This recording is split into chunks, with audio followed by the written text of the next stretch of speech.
Mesdames, Mesdemoiselles, Messieurs, chers amis, chers abonnés, bonjour et bienvenue dans ce numéro exceptionnel des discussions sartoriales. Je sais, vous allez dire que je dis souvent que c'est un numéro exceptionnel, mais aujourd'hui, je pense que ce qualificatif va encore mieux à cet épisode qu'à beaucoup d'autres parce que je suis aujourd'hui rue Volnay, dans une maison dont on a beaucoup parlé depuis la création de Parisian Gentleman, qui a été fondée par une personne que j'aime beaucoup, qui est mon ami. C'est un secret pour personne, je suis chez Cortet, rue Volnay à Paris, et j'ai la joie, l'honneur et l'avantage d'être une fois de plus avec mon ami Pierre. Bonjour Pierre, comment vas-tu? Ça va très bien Hugo, bonjour. On est toujours content d'être ensemble. Toujours content, Voilà, depuis tout ce temps. on peut vous le dire, hein, on est toujours très joyeux quand on se voit, d'ailleurs on devrait se voir plus souvent.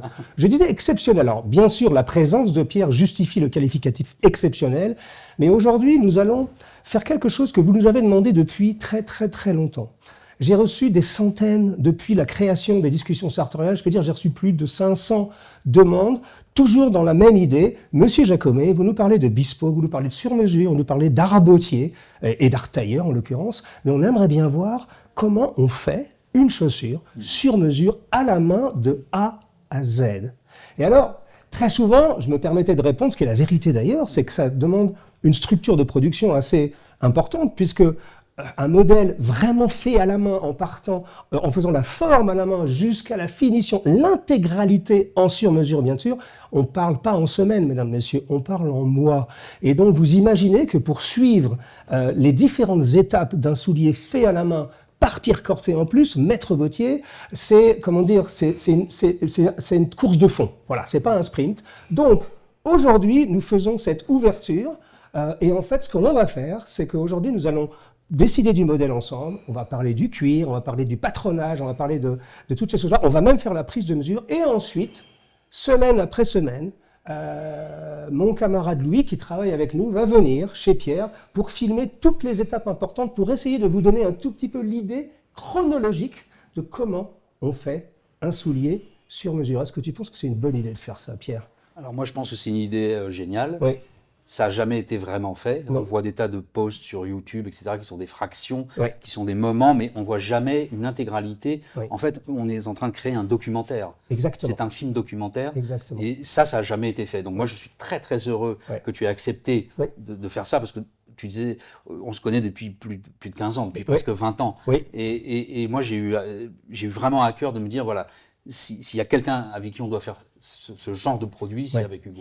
Oui, c'est gentil. Alors, tu sais, tu te souviens dans La beauté du geste, donc les personnes qui nous suivent connaissent ce film qu'on a produit ensemble en 2011. D'ailleurs, il a encore une belle vie devant lui. Je crois qu'il n'a pas vieilli. Alors, c'est pas pour nous jeter des fleurs, mais je pense que le message est encore très puissant. Oui, il est très puissant parce qu'on était dans quelque chose d'intemporel, finalement. On a montré quelque chose d'intemporel qui date de siècles en avant et qui est toujours actuel aujourd'hui. Donc forcément, ça vieillit pas. Et alors, dans cet épisode, dans ce documentaire qu'on avait fait ensemble, tu disais un truc qui m'avait marqué. Tu t'en souviens peut-être pas. Tu disais, l'inspiration te vient souvent de tes clients.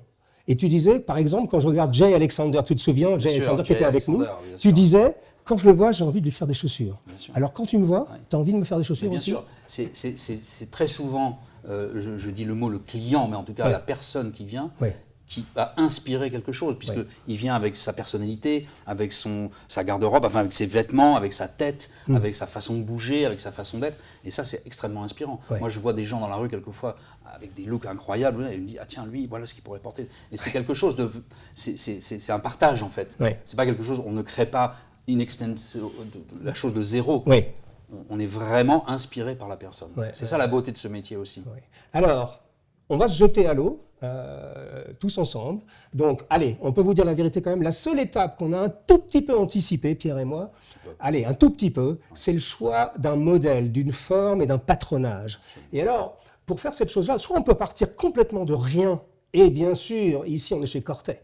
Donc chez Cortet, même si Pierre, par définition, avec son équipe d'ailleurs, peut faire à peu près tout ce que vous voulez, il y a quand même une patte. À mon avis, Cortet, il y a un style Cortet, il y a quelque chose que il y a une empreinte que tu as laissée derrière toi. Et moi, ce que je voulais, c'est que si tu m'as dit, OK, on va faire un soulier sur mesure, mais moi, j'ai envie de faire un soulier sur mesure Cortet, c'est-à-dire qui te ressemble, toi, ce que tu aimes faire. Alors, on peut vous dire la vérité, on y a déjà pensé ensemble. Et donc, on va vous le montrer maintenant, et Pierre va vous le décrire. Alors ça, c'était un prototype.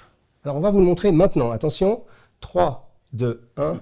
Voilà la beauté que Pierre va me faire en bespoke, c'est-à-dire en grande mesure, en partant réellement de la forme, en retravaillant la forme et en faisant ce patronage. Parle-nous de ce soulier un tout petit peu. D'abord, c'est un prototype que tu as fait il y a longtemps? Alors, c'est un modèle que j'ai créé il y a, je pense, une quinzaine d'années, voire plus, et que j'ai au départ pensé pour le marché japonais. D'accord. Voilà. C'est quand même un Richelieu, oui, avec effectivement une double empeigne ici et une talonnette, donc quelque chose d'assez classique dans l'écriture de base, mais que j'ai voulu, comment dire, vraiment rendre un peu plus sophistiqué. Je pensais au marché japonais, à ces Japonais qui sont extrêmement friands de ce genre de choses, ils adorent. Et je me suis dit, comment réécrire un modèle aussi classique que ça, finalement. Et ça a commencé d'abord par cette double empeigne, ce qu'on appelle le bout-golf ou la double empeigne, évidemment, et d'inverser justement, ça existe comme ça, droit. Mais là, je me suis dit, on va le faire plutôt comme une petite demi-lune. C'est ça. Plutôt vers l'intérieur du soulier. Et très très bas toujours, pour dégager énormément l'empeigne. Voilà. Alors ça, c'est le style Corté. Hein. D'ailleurs, vous ne pouvez pas le voir à l'image, on fera peut-être un petit plan de coupe tout à l'heure. Je porte une paire de Vendôme, ça s'appelle, chez toi, qui est ton wingtip, c'est-à-dire ton Richelieu à bout-golf, on dit, je crois, en français, classique. Mais toujours, chez Pierre, ce que j'ai beaucoup apprécié toujours très tôt, c'est que tu as tendance à mettre toujours le bout très loin pour allonger le pied. Moi, j'ai toujours aimé les formes qui étaient allongées, mais pas trop longues. Bon, ce qui veut dire que, en fait, c'est assez allongé, mais c'est pas très long finalement. Et donc, en fait, en construisant et en dessinant le modèle de façon extrêmement loin devant, évidemment, on dégage et ça crée il y a une illusion d'optique qui se crée, en fait, et donc on a l'impression que c'est très allongé. Ça l'est pas tant que ça, mais ça la rend beaucoup plus portable, en fait. Et elle vieillit beaucoup mieux. Ça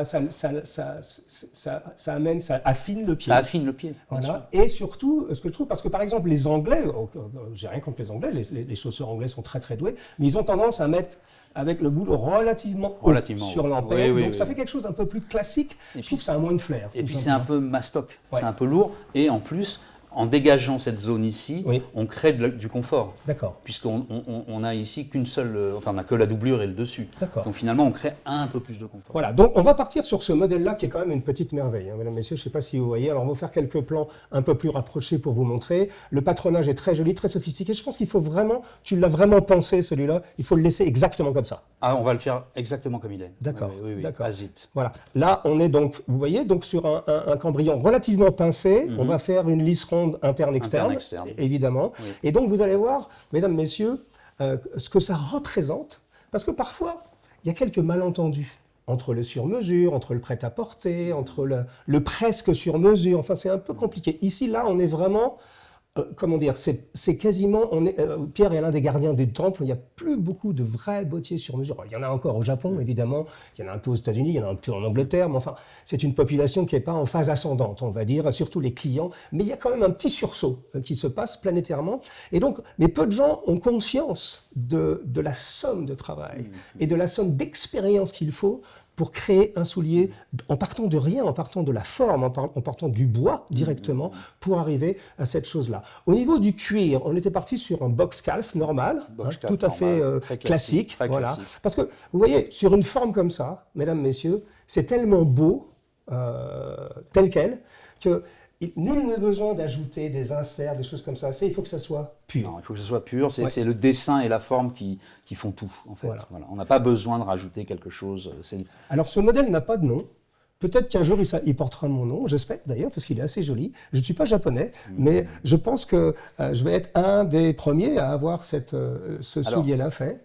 Imagine-toi qu'en fait, il n'a pas de nom, ce modèle. Il n'a pas de nom? Non, maintenant, il va en avoir un. Ah, mesdames, messieurs, vous savez, je peux mourir demain. J'ai un soulier de chez Pierre Corté qui va porter mon nom. Alléluia, je suis un homme heureux. Donc, alors, maintenant, on va commencer à expliquer comment ça va se passer. Là, vous voyez, c'est juste cette émission va durer très peu. Alors, évidemment, quand vous connaissez tous les discussions certaines, quand on dit très peu, vous en prenez au moins pour 20 minutes, généralement, mais c'est ce que vous aimez.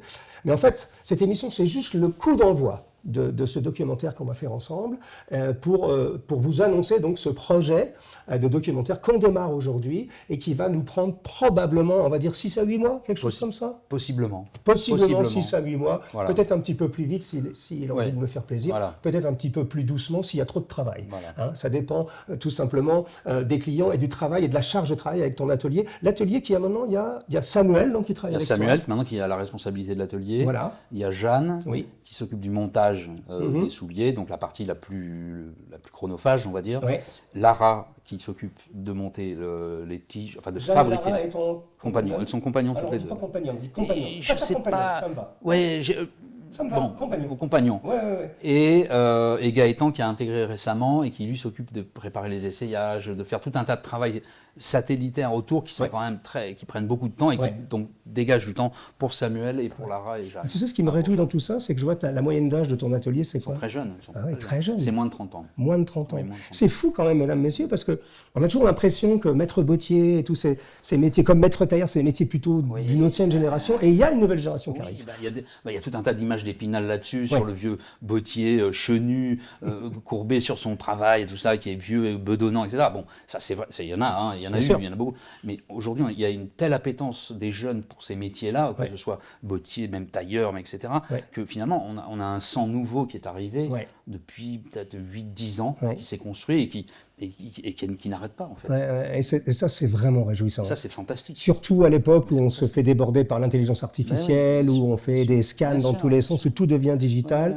Avoir encore... Et d'ailleurs, c'est vrai aussi chez les maîtres tailleurs, moi je le vois. Bien sûr. Constamment, Lorenzo Cifonelli me disait, quand on a commencé à travailler ensemble au début des années mi-2000, 2006-2007, il me disait, Hugo, tu sais, on ne sait pas trop ce qu'on va devenir, parce que nous, nos clients, c'est de génération de père en fils. Mais ça se tarit un tout petit peu. Et finalement, alors, c'est pas uniquement moi, il y a eu ce mouvement auquel j'ai participé, avec Simon Crompton en Angleterre, avec quelques personnes, avec Bruce Boyer en Amérique, avec moi en France, en Europe et maintenant dans le monde entier. On a essayé de redonner une part de voix, en fait, à des métiers un peu oubliés, et on s'est rendu compte que ça intéressait les gens, et même les jeunes. Il y a des vocations qui se sont créées. Et d'ailleurs, ce que tu me disais, c'est marrant, parce que regardez La beauté du geste, et regardez l'interview qu'on a fait ensemble il y a 2 ans à peu près, vous allez voir que le discours de Pierre a évolué. Il y a une dizaine d'années, il disait, tu sais, Hugo, je ne sais pas s'il y a encore vraiment de la place pour ça, etc. Et là, on voit que les jeunes arrivent. Et aujourd'hui, il semblerait quand même que quelque chose est en train de se passer. Alors, au niveau des vocations, c'est sûr. Maintenant, il faut absolument qu'on crée une clientèle pour ça, petit à petit, pour redonner goût aux personnes d'acheter ce genre de choses. Parce que le bespoke, c'est quand même assez contre-intuitif, Pierre. Tu payes très cher pour attendre plus. Donc, si tu veux, dans la logique de personnes qui ont les moyens de s'offrir ça, ils ont généralement plutôt l'envie d'acheter vite et d'avoir vite parce qu'ils ont les moyens. Oui, sauf que quand même, ce qui se passe souvent, c'est qu'intellectuellement, ils ont conscience qu'ils achètent une histoire. Exactement. Ils achètent quelque chose qui n'est pas quantifiable de façon numérique, ni quoi que ce soit. Donc ils ont vraiment cette sensation. Et puis alors en plus, on leur fabrique quelque chose et on leur crée quelque chose qui est complètement archaïque finalement, dans le processus, dans l'approche, dans la façon de le faire. Et ça, en fait, c'est comme de l'art. Enfin, c'est un peu comme si on achète de l'art finalement. On achète quelque chose qui est inquantifiable. Exactement. Et qui va. Moi, je regarde ce modèle-là. Je sais qu'il va me durer toute ma vie. Parce que d'ailleurs, je porte aujourd'hui une paire de Cortais. Alors, c'était du prêt-à-porter, mais de 2011. Rendez-vous compte, c'est fou quand même. Hein. Tu la reconnais, hein, celle-ci, c'est de 2011. Bon, voilà, elle a été ressemblée une fois. Donc, voilà la preuve. 2011, donc ça fait 13 ans. Je les ai beaucoup portées, celle-ci. Ressemblée une fois. Je pense, regarde, elle se porte encore très bien. Et ça va me durer toute ma vie. Alors, ça, évidemment, c'est évidemment. J'ai la chance, mon fils chausse la même taille que moi. Donc, j'ai peut-être, alors c'est peut-être un fantasme, mais peut-être que ces chaussures me survivront et seront transmises à la génération suivante. J'ai une vision assez romantique de tout ça, mais je pense on a besoin de romantisme, on a besoin de s'élever un tout petit peu aujourd'hui. On vit dans une société un peu maussade, un peu, comment dire, un peu violente, et puis surtout un peu exaspérée tout le temps, etc. Et moi, j'ai envie de remettre un petit peu de poésie là-dedans. Donc, mesdames, mesdemoiselles, messieurs, c'est parti. Nous allons faire ce modèle pour moi, donc il portera mon nom peut-être un jour, par Pierre Cortet. Et donc nous allons vous montrer depuis la prise de mesure jusqu'à la livraison finale en passant par le travail de la forme, par le montage, par les finitions. L'essayage. Et les essayages intermédiaires. Donc là, mon pote, on est parti pour quelques mois ensemble. Bon, en même temps, moi ça me va. Ça nous fait plaisir. Ça nous fait plaisir parce qu'on va se voir souvent. Donc voilà, donc c'est parti, mesdames, mesdemoiselles et messieurs. Suivez ça de très très près. Nous allons vous montrer comment on fait un soulier sur mesure avec le seul, l'unique Pierre Cortet. Et on est parti pour une production de plusieurs mois. On va vous mettre à l'image, quand le documentaire sera diffusé, l'étape du montage, l'étape de fabrication, juste pour vous montrer tout ce que implique la création d'une merveille comme celle-ci. Je vous donne donc rendez-vous pour un prochain épisode des Discussions Sartoral et surtout d'ici quelques mois pour voir ce que notre ami Pierre aura fait pour moi en partant de cette base stylistique. À très bientôt les amis. Allez, on y va ? On y va, Hugo. C'est parti. C'est parti. Bye bye.